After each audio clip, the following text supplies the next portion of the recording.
संसद में जारी गतिरोध के बीच भाजपा के संसदीय दल की बैठक हुई। प्रधानमंत्री नरेंद्र मोदी भी इस बैठक में शामिल हुए। बैठक के दौरान प्रधानमंत्री मोदी ने अपने संबोधन में विपक्ष पर जमकर निशाना साधा। प्रधानमंत्री ने विपक्ष के नए नाम इंडिया पर तंज कसा और कहा कि ईस्ट इंडिया कंपनी में भी इंडिया था और इंडियन मुजाहिदीन में भी इंडियन है, लेकिन सिर्फ इंडिया नाम रखने से इंडिया नहीं हो जाता। प्रधानमंत्री ने कहा कि विपक्ष पूरी तरह से दिशाहीन है।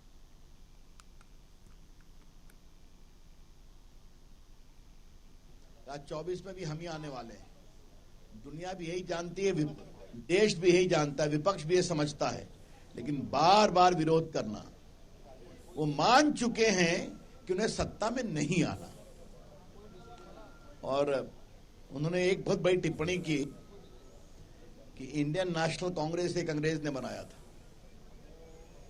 ईस्ट इंडिया कंपनी भी अंग्रेजों ने बनाया था। आजकल लोग इंडियन मुजाहिदीन भी नाम रखते हैं, इंडियन पीपुल्स फ्रंट भी नाम रखते हैं, तो चेहरे पे चेहरे लिखाते हैं, सच्चाई कुछ और है।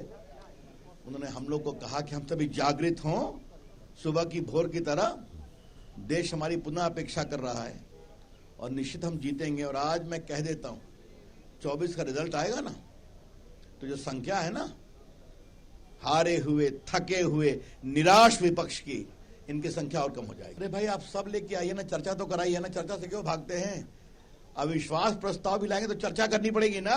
वो तो उसकी भी तो पराजय निश्चित है, लेकिन चर्चा तो करो, ताकि हम भी तो कहें बात निकलेगी तो बहुत दूर तक जाए। साल दी ना उन्होंने, कौन सा कहा कि जो अंग्रेज यदि आए तो ईस्ट इंडिया कंपनी के तौर पर आए।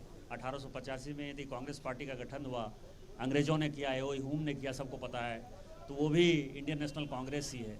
यदि मुजाहिदीन अपने आप को कहते हैं तो इंडियन मुजाहिदीन कहते हैं। जो हमने बैन किया है पीपुल्स फ्रंट को, जो है पीएफआई को, तो वो भी अपने को इंडिया करते हैं। तो इंडिया जहाँ नाम जोड़ने का मतलब आज के देश में जो फैशन बन गया है, वो फैशन जो अर्बन नक्सल हैं, जो नक्सलवाद हैं, चूँकि हम जिस राज्य से आते हैं, नक्सलवादियों को सबसे ज़्यादा हमने झेला है, तो वो अपने आप को लेजिटिमेट करने के लिए इंडिया नाम जोड़ देते हैं। तो ये सभी अर्बन नक्सलवादी हैं और सारे अपोजिशन इतने टूटे हुए, मरे हुए हैं कि वो मुकाबला नहीं कर सकते भारत में, मतलब भारतीय जनता पार्टी का, इसलिए उन्होंने इंडिया नाम डाल दिया।